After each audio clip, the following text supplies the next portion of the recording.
ಈ ಪಕ್ಷ ಬರೀ ರೈತರಿಗೋಸ್ಕರ ದುಡಿಮೆ ಮಾಡ್ಕೊಂಬಂದಿರೋ ಪಕ್ಷ ಅಲ್ಲ ಇದು.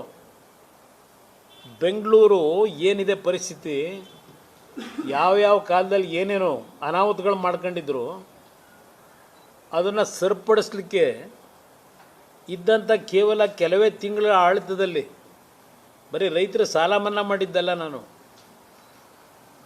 ಇವತ್ತು ಬೆಂಗಳೂರು ನಗರದ ಅಭಿವೃದ್ಧಿಗೆ ಹಲವಾರು ಯೋಜನೆಗಳನ್ನು ತರಲಿಕ್ಕೆ ಹೊರಟೆ. ಈಗ ಅದೆಂಥದ್ದು ಇವತ್ತು ನೋಡಿದೆ, ಬಿಸ್ನೆಸ್ ಕಾರಿಡಾರ್ ಅಂತೆ, ಏನೋ PRR ರೋಡ್ನ ಈಗ ಬಿಸ್ನೆಸ್ ಕಾರಿಡಾರ್ ಅಂತ ಇಟ್ಟವ್ರೆ ಹೆಸರನ್ನ. ಇದೆಲ್ಲ ಎಲ್ಲ ನೋಟಿಫಿಕೇಷನ್ದೆಲ್ಲ ವಿಶಿಷ್ಟಪ ಬುಕ್ಕೆಲ್ಲೂ ಅಲ್ಲ ಇಟ್ಟಿದ್ದೀನಿ ಅಲ್ಲಿ. ಅವತ್ತು ನಾವು ಪ್ರಿಲಿಮಿನರಿ ನೋಟಿಫಿಕೇಷನ್ನು ಏನು ಮಾಡಿದ್ವು, ಆ PRR ರೋಡ್ಗೆ ಈಗ ಬಿಸ್ನೆಸ್ ಕಾರಿಡಾರು ಮಾಡೋರಲ್ಲ. ಮೊದಲನೇ ಹಂತದಲ್ಲಿ 10,000 ಕೋಟಿ ಸರ್, ಏನೋ ಪಾಪ ರೈತರು 80% ಒಪ್ಕೊಂಡ್ಬಿಟ್ಟವ್ರಂತೆ. 28,000 ಕೋಟಿ. ಅವತ್ತು ನಾನು ಕೇಂದ್ರ ಸರ್ಕಾರದಿಂದಲೇ 3,000 ಕೋಟಿ ದುಡ್ಡು ಹಾಕ್ಲಿಕ್ಕೂ ಒಪ್ಪಿಗೆ ಕೊಡಿಸಿದ್ದೆ ಅವತ್ತು 2006-7ರಲ್ಲಿ. ನಮ್ಮ ಸರ್ಕಾರ ಹೋಯ್ತು, ಅಲ್ಲಿಂದ 20 ವರ್ಷ ಆಯಿತು. ಈಗ ಅದೇನೋ ಬಿಸ್ನೆಸ್ ಕಾರಿಡಾರು ಇನ್ನೊಂದಿಂಥದ್ದು ಕಾರಿಡಾರ್ ಬೇರೆ ಮಾಡ್ತಾರಂತೆ. ಏನೋ ಮೈಂಟೆನೆನ್ಸ್ ಅದೆಂಥದ್ದು ಜವರೇಗೌಡ್ರೆ, major integrated authority, arterial road ಇನ್ನೊಂದು. ಇದು ಯಾವ್ಯಾವ ರೀತಿಯಲ್ಲಿ ಈ ಸರ್ಕಾರಗಳು ನಡೆಸಿ ಇವತ್ತು ಈ ಪರಿಸ್ಥಿತಿ ತಂದು ನಿಲ್ಲಿಸಿದ್ದಾರೆ ಅನ್ನೋದು. ನಾನು ಗ್ರೇಟ್ HK ಪಾಟೀಲ್ರು ಅನ್ನಲ್ಲ, ಅದು ಎಲ್ಲಿ ಇಟ್ಕೊಂಡವ್ರಂತೆ ಸತ್ಯಶೋಧನೆ ರಿಪೋರ್ಟ್ನ ಕ್ಯಾಬಿನೆಟಲ್ಲಿ ಚರ್ಚೆ ಯಾಕೆ ಮಾಡಲಿಲ್ಲ? ಇವತ್ತು ಬಿಡದಿ ಹತ್ರ ಹೊರಟವರಲ್ಲ ರಿಯಲ್ ಎಸ್ಟೇಟ್ ಬಿಸ್ನೆಸ್ಗೆ. HK ಪಾಟೀಲ್ನ ಕೇಳಲಿಕ್ಕೆ ಬಯಸ್ತೀನಿ, ಎಲ್ಲೋಯ್ತು ನಿಮ್ಮ ಸತ್ಯಶೋಧನೆ ರಿಪೋರ್ಟು? ಅವತ್ತು ನಾನು 5 ಟೌನ್ಶಿಪ್ ಮಾಡಲಿಕ್ಕೆ ಹೊರಟಾಗ ಕುಮಾರಸ್ವಾಮಿ ಅವರು ಬೆಂಗಳೂರು ನಗರದಲ್ಲಿ ರೈತರನ್ನೆಲ್ಲ ಒಕ್ಕಲೆಬ್ಬಿಸಿ ಲ್ಯಾಂಡ್ ಹೊಡೆಯಲಿಕ್ಕೆ ಕೊಟ್ಟಿದ್ದಾರೆ ಅಂತ ಹೇಳಿ ಅದೇನೋ ಸತ್ಯಶೋಧನೆ ರಿಪೋರ್ಟ್ ಏನೋ ಇಟ್ಟಿದ್ದೀರಲ್ಲಪ್ಪ HK ಪಾಟೀಲ್ರೇ, ಕ್ಯಾಬಿನೆಟ್ ಮುಂದೆ ಯಾಕೆ ತರಲಿಲ್ಲ? ಇದೆಲ್ಲ ಚರ್ಚೆ ಮಾಡಬೇಕಾಗಿತ್ತಲ್ವ. ಈಗ ನಿಮ್ಮ ಸತ್ಯಶೋಧನೆ ರಿಪೋರ್ಟು ಯಾವ ಡಸ್ಟ್ಬಿನ್ಗೆ ಹಾಕಿದ್ದೀರಿ, ಎಲ್ಲಿದೆ ಅದು? ನಾವಿನ್ನೂ ಮರ್ತಿಲ್ಲ ಅದನ್ನು. ಅವತ್ತು ನಾನು ಈಗ ಇಲ್ಲಿ ಈ ಸರ್ಕಾರದಲ್ಲಿ ಏನೇನೋ ಮಾಡ್ಕೊಂಡವ್ರಲ್ಲಪ್ಪ ಹಣಕಾಸಿಗೆ. ನಿಮ್ಮ ಬೆಂಗಳೂರಿನ ಇದು ಆಮೇಲೆ ತರೋಣಂತೆ, ಅದೆಂಥದ್ದು ಗ್ಯಾರಂಟಿ 5% ಇದ್ದಿದ್ದು 2% ಇಳಿಸೋರಲ್ಲ, ರಿಯಾಯಿತಿ ಆಮೇಲೆ ಹೇಳ್ತೀನಂತೆ. ಇಲ್ಲಿ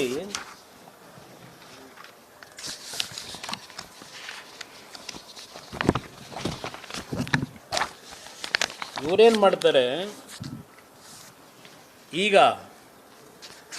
ದುಡ್ಡು ಯಾವ ರೀತಿ ಹೊಂದಿಸ್ತಾರಂತೆ ಇದಕ್ಕೆ, ಈ ಪ್ರೋಗ್ರಾಮಿಗೆ BDAಯಿಂದ 3,000 ಕೋಟಿ ಹಾಕ್ತಾರಂತ. ಈಗ ಇಲ್ಲೆಲ್ಲ ಪಾಪ ಈ ಪಾರ್ನರ್ ಸೈಟು ಇವೆಲ್ಲ ಅವಲ್ಲ.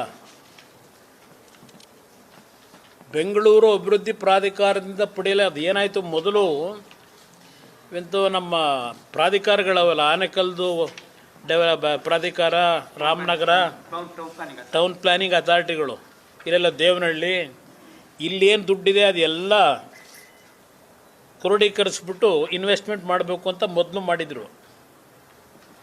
ಅದೇನೋ ಈಗೆಲ್ಲ ಕೆಲವರೆಲ್ಲ ಒಪ್ಪಲಿಲ್ಲ, ಇದು ಗಲಾಟೆ ಮಾಡಿದ್ರು. ಅದಕ್ಕೀಗ ಬೆಂಗಳೂರು ಅಭಿವೃದ್ಧಿ ಪ್ರಾಧಿಕಾರದಿಂದ ಈಕ್ವಿಟಿ ರೂಪದಲ್ಲಿ 3,000 ಕೋಟಿ ಹಾಕ್ತಾರಂತೆ. ದೆನ್ CA ನಿವೇಶನಗಳ ನಗದೀಕರಣ, ಬ್ಯಾಂಕ್ನಿಂದ ಅಡಮಾನ ಸಾಲ. ಇದು ಬೆಂಗಳೂರು ನಮ್ಮ ಮಹಾನಗರ ಪಾಲಿಕೆ ಪ್ರಾಧಿಕಾರದ್ದು. ಸರ್ಕಾರದ ಗ್ಯಾರಂಟಿ ಇಲ್ಲದೆ ಸಾಲ ಪಡೆಯೋದು 3,650 ಕೋಟಿ. ಹುಡ್ಕೋ ಬ್ಯಾಂಕಿಂದ 9,000 ಕೋಟಿ ಅಂತ ಹಾಕೋರು, ಈಗ 12,000 ಕೋಟಿ ತೊಗೊಂಡವ್ರೆ. ಹುಡ್ಕೋ ಬ್ಯಾಂಕಿಂದ ಮೊನ್ನೆ ಕ್ಲಿಯರ್ ಆಗಿದೆ. ಇಲ್ಲಿ ಪ್ರಶ್ನೆ ಏನು ಅಂದರೆ, ನಾನು ಈ ಸರ್ಕಾರಕ್ಕೆ ಕೇಳ್ತಕ್ಕಂಥದ್ದು, ಹಲವಾರು ಕೋರ್ಟ್ ಆದೇಶಗಳಿದೆ. ಅವ್ರು ಹೇಳ್ತಾರೆ, ಮೊನ್ನೆ ಧಮಕಿ ಹಾಕ್ತಾರೆ ರೈತರಿಗೆ, ಏನೋ ಧರ್ಮಕ್ಕೆ ದುಪ್ಪಟ್ಟು ಏರಿಕೆ ಮಾಡಿಸ್ಬಿಟ್ರಂತೆ ಇವರು. ಪರ್ಸನಲಿ ರಿಸ್ಕ್ ತಗೊಂಡು ಏನು ಪರಿಹಾರ ಕೊಡಬೇಕು ಅದಕ್ಕೆ ದುಪ್ಪಟ್ಟು ದುಡ್ಡು ಕೊಡಿಸ್ತಾ ಇದ್ದೀನಿ. ನೀವು ಒಪ್ಪಿಗೆ ಕೊಟ್ಕೊಂಡು ದುಡ್ಡು ತಗೊಂಡ್ರೆ ಸರಿ, ಇಲ್ಲ ಸೈಟ್ ಬೇಕು ಅಂದರೆ ಸೈಟ್ ತಗೊಳ್ಳಿ, ಇಲ್ಲದೆ ನಿಮಗೆ ನಾವೇನೀಗ ಪರಿಹಾರ ಕೊಡಬೇಕು ಅಂತ ಇದ್ದೀವಿ ಅದನ್ನು ಕಟ್ ಮಾಡಿ ಇದಕ್ಕೆ ಕಟ್ಬಿಡ್ತಾರಂತೆ, ಕೋರ್ಟಿಗೆ ಕಟ್ಬಿಟ್ಟು ಲ್ಯಾಂಡ್ನ ಅಕ್ವೈರ್ ಮಾಡ್ಕೊಂಡ್ಬಿಡ್ತಾರಂತೆ. ಯಾರಪ್ಪನ ಮನೆದು ಅಂತ ಅಕ್ವೈರ್ ಮಾಡ್ತೀರಿ? ರೈತರ ಲ್ಯಾಂಡ್ನ ಯಾರಪ್ಪನ ಮನೆದು ಅಂತ ಹೇಳಿ. ಇವತ್ತು ಇಲ್ಲಿ ರೇಟ್ ಫಿಕ್ಸ್ ಮಾಡೋರೆ, ಯಾವ್ಯಾವ ವಿಲೇಜಲ್ಲಿ ಏನೇನು ರೇಟು ಅಂತ ಹೇಳಿ ಎಕರೆಗೆ ಫಿಕ್ಸ್ ಮಾಡ್ಕೊಂಡ್ರದ್ದು ಒಂದು ಭಾಗ ಅದಿರಲಿ. ಇವತ್ತೇನು 2 ಕೋಟಿ ಕೊಡ್ತೀವಿ ಅಂತಾರಲ್ಲ, 2 ಕೋಟಿ, ಕೆಲವು ಊರಲ್ಲಿ 2 ಕೋಟಿ 25 ಲಕ್ಷ ಮೇಯ್ನ್ ರೋಡಿಗೆ. ಅಪ್ಪ ನೀನೇ ಅಲ್ವಪ್ಪ ಮಿನಿಸ್ಟ್ರು, ಜಿಲ್ಲಾ ಉಸ್ತುವಾರಿ ಸಚಿವ, ನಿಮ್ಮ ಸಿದ್ದರಾಮಯ್ಯವರೇ ಮುಖ್ಯಮಂತ್ರಿ ಅಲ್ವೇ? 2016 ನಿಮ್ಮ ಈಗಲ್ ಟೌನು, ಇವತ್ತೇನು ಈ ಹಳ್ಳಿಗಳಿದೆ, ಈ ಹಳ್ಳಿಗಳು ಈ ಈಗಲ್ ಟನ್ಗೆ ಅಟ್ಯಾಚ್ಡೇ ಇರ್ತಕ್ಕಂಥದ್ದು.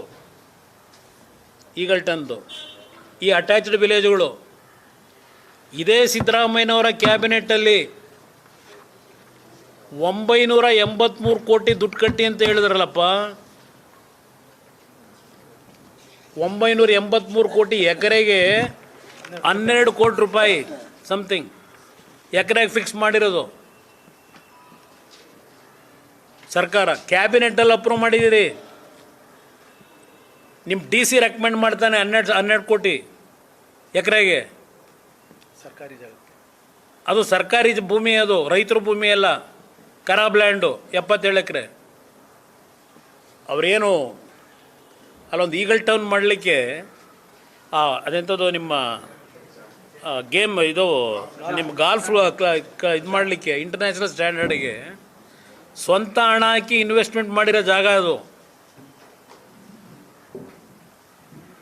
ಅಲ್ಲಿ 77 ಎಕರೆ ಖರಾಬ್ ಭೂಮಿ ಒಳಗಡೆ ಸೇರಿದೆ ಅಂತ ಹೇಳಿ ಅದಕ್ಕೆ ದುಡ್ಡು ಕಟ್ಟಬೇಕು ಅಂತ 3 DC ಗಳು 3 ಥರ ಆದೇಶ ಮಾಡ್ತಾರೆ.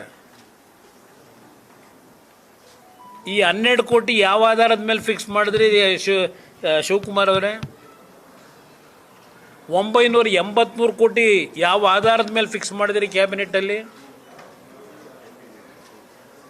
ಅದೆಲ್ಲೋ ಬೈ ಎಲೆಕ್ಷನ್ನಲ್ಲಿ ಚುನಾವಣೆ ಗೆದ್ದ ಮೇಲೆ ಅಲ್ಲಿ ಊಟಕ್ಕೆ ಕರ್ಕೊಂಡು ಹೋದ್ರೆ ನಿಮ್ಮ ಶಿಷ್ಯಂದ್ರನ್ನ, ಅವನು ಪಾಪ ಅವನು ಯಾರೋ ಊಟ ಕೊಟ್ಟವನು 98,000 ರೂಪಾಯಿ ಬಿಲ್ ಕೊಟ್ಟ. ಇವರು ಮಹಾನುಭಾವ, ನನಗೆ ಬಿಲ್ ಕೊಡ್ತೀಯ 98,000 ರೂಪಾಯಿಗೆ ಅಂತ ಹೇಳಿ, ಕಲಿಸ್ತೀನಿ ಬುದ್ಧಿ ನಿನಗೆ ಅಂತ ಬ್ಯಾಗಿನ ತೆಗೆದು 1 ಲಕ್ಷ ದುಡ್ಡು ಕೊಟ್ಟು ಬಂದ. ಇಲ್ಲಿಗೆ ಬಂದು 983 ಕೋಟಿ ಫಿಕ್ಸ್ ಮಾಡಿದಾರೆ ಯಾರು? ಅವತ್ತು ಇದೇ ಸರ್ಕಾರಿ ಭೂಮಿಗೆ ನೀವು 983 ಕೋಟಿ ಫಿಕ್ಸ್ ಮಾಡಿದವರು, ಎಕರೆಗೆ 12 ಕೋಟಿ ಫಿಕ್ಸ್ ಮಾಡಿದವರು, DC ರೆಕಮೆಂಡ್ ಮಾಡಿರೋದು. ಈಗ ರೈತನಿಗೆ ಯಾವ ಆಧಾರದ ಮೇಲೆ 2 ಕೋಟಿ ಇಳಿಸಿದಿರಿ? ಈಗ ಅದು 10 ವರ್ಷದಿಂದ. ಏನು ರೈತನ ಉದ್ಧಾರ ಮಾಡೋದಕ್ಕೆ 2 ಕೋಟಿ 2.25 ಕೋಟಿ ದುಪ್ಪಟ್ಟು ಮಾಡಿಬಿಟ್ಟಿದ್ದೀನಿ. ಬೇಕಿರೋ ತಗೊಳ್ಳಿ, ಇಲ್ಲದೆ ಇದ್ರೆ ನಿಮ್ಮ ಭೂಮಿನ ನಾನು ಅಕ್ವೈರ್ ಮಾಡಿ ನಿಮ್ಮನ್ನೆಲ್ಲ ಒಕ್ಲಬ್ಬಿಸ್ತೀವಿ ಅಂತಂದರೆ. ಇವತ್ತು ಅಲ್ಲಿರ್ತಕ್ಕಂಥ ಭೂಮಿ ಹೇಳ್ತಾರೆ 80% ರೈತರೇ ಅಲ್ಲ ಅಂತಾರೆ. 80% ರೈತರೇ ಅಲ್ಲ ಅಂತ ಹೇಳ್ತಾವ್ರೆ. ಎಲ್ಲರೂ ಒಪ್ಪಿಗೆ ಕೊಟ್ಬಿಟ್ಟವ್ರೆ. 80% ರೈತರೇ ಇಲ್ಲದೆ ಹೋದರೆ 80% ನಿಮಗೆ ಒಪ್ಪಿಗೆ ಕೊಟ್ಟಾರೆ ಯಾರು? 80% ಒಪ್ಪಿಗೆ ಕೊಟ್ಟವ್ರೆ ಅಂತಿದ್ದೀರಲ್ಲ ಅಲ್ಲಿರೋರು. ಯಾರು ಕೊಟ್ಟಿರೋರು? ಮೊದಲು ಈ ಪ್ರೋಸೆಸ್ ಪ್ರಾರಂಭ ಮಾಡೋದಕ್ಕಿಂತ ಮುಂಚೆ ಒಬ್ಬ ಅಧಿಕಾರಿ ಮಾಹಿತಿ ಕೊಡ್ತಾನೆ. ಸರ್ಕಾರಿ ಭೂಮಿ ಈ 8 ಹಳ್ಳಿಗಳ ವ್ಯಾಪ್ತಿನಲ್ಲಿ 2230 ಎಕರೆ ಲ್ಯಾಂಡ್ ಇದೆ ಅಂತ ಕೊಡ್ತಾನೆ. ಸರ್ಕಾರಿ ಭೂಮಿ 2230 ಎಕರೆ. ಅದನ್ನೀಗ ಎಷ್ಟಿಗೆ ತಂದಿಟ್ಟವ್ರೆ?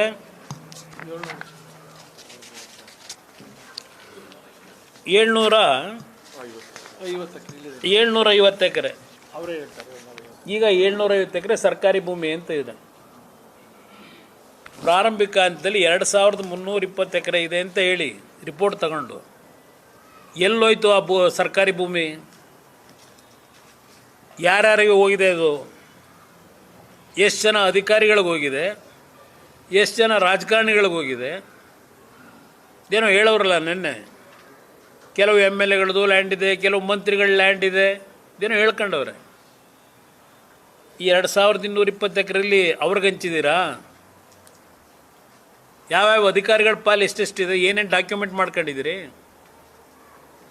ಇದು ನಿಮ್ಮ ಯೋಜನೆ ಮಾಡಲಿಕ್ಕೆ ಹೊರಟಿರೋದು.